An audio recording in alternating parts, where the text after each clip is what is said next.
4 ujian yang paling banyak sekali di akhir zaman sebelum keluarnya Dajjal disebut oleh Allah dalam surah Al-Kahfi.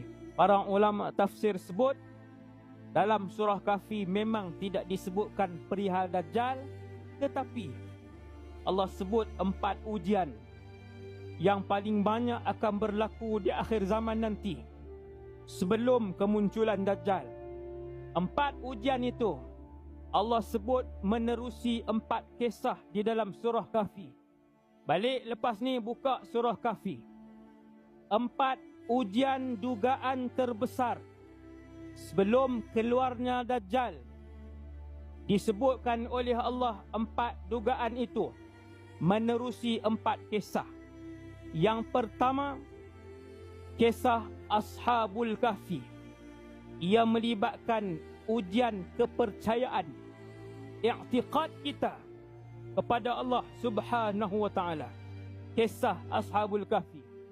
Yang kedua, kisah 2 orang sahabat, yang seorangnya Islam, yang seorangnya kaya raya, tetapi tidak beriman dengan hari akhirat, tidak beriman dengan hari kebangkitan. Maka ia adalah fitnah harta. Yang ketiganya, kisah Nabi Musa dan Nabi Khadir.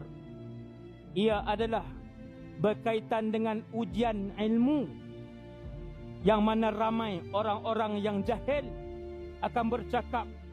Lebih daripada itu, orang-orang jahil ini akan menyerang alim ulama dengan panggilan yang keji, dengan panggilan yang hina, dan membuat fitnah hampir tiap-tiap hari dalam YouTube, media sosial dan sebagainya kepada para ulama Ahlus Sunnah wal Jamaah. Orang biasa ni, orang awam yang ruwai bidah, kata Rasulullah sallallahu alaihi wasallam. Itu ujian yang ketiga, ujian ilmu, fitnah ilmu melalui pengkisahan Nabi Musa dan Nabi Khadir alaihi wassalam.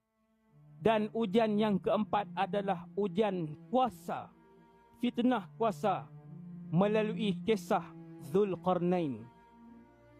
4 ujian yang paling banyak sekali di akhir zaman sebelum keluarnya Dajjal disebut oleh Allah dalam surah Al-Kahfi.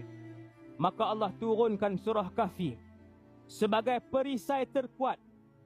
Wahai umat Nabi Muhammad sallallahu alaihi wasallam, pada malam ni sesungguhnya Allah menyediakan pelindung yang terkuat untuk setiap umat Rasulullah sallallahu alaihi wasallam, untuk tidak dapat didekati oleh Dajjal dan tentera-tenteranya, ialah dengan menjaga iman dan akidah yang betul, menjaga ibadah, dan juga mengamalkan surah Al-Kahfi.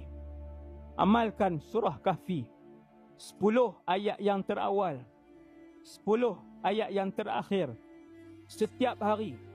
Insya-Allah, saya sebut malam ni, tuan-tuan akan melihat kesan, insya-Allah, bagaimana Allah menjaga kita daripada seluruh fitnah-fitnah kecil yang berlaku hari ini sebelum keluarnya bapa segala fitnah dan ujian, iaitulah Dajjal laknatullahi alaih.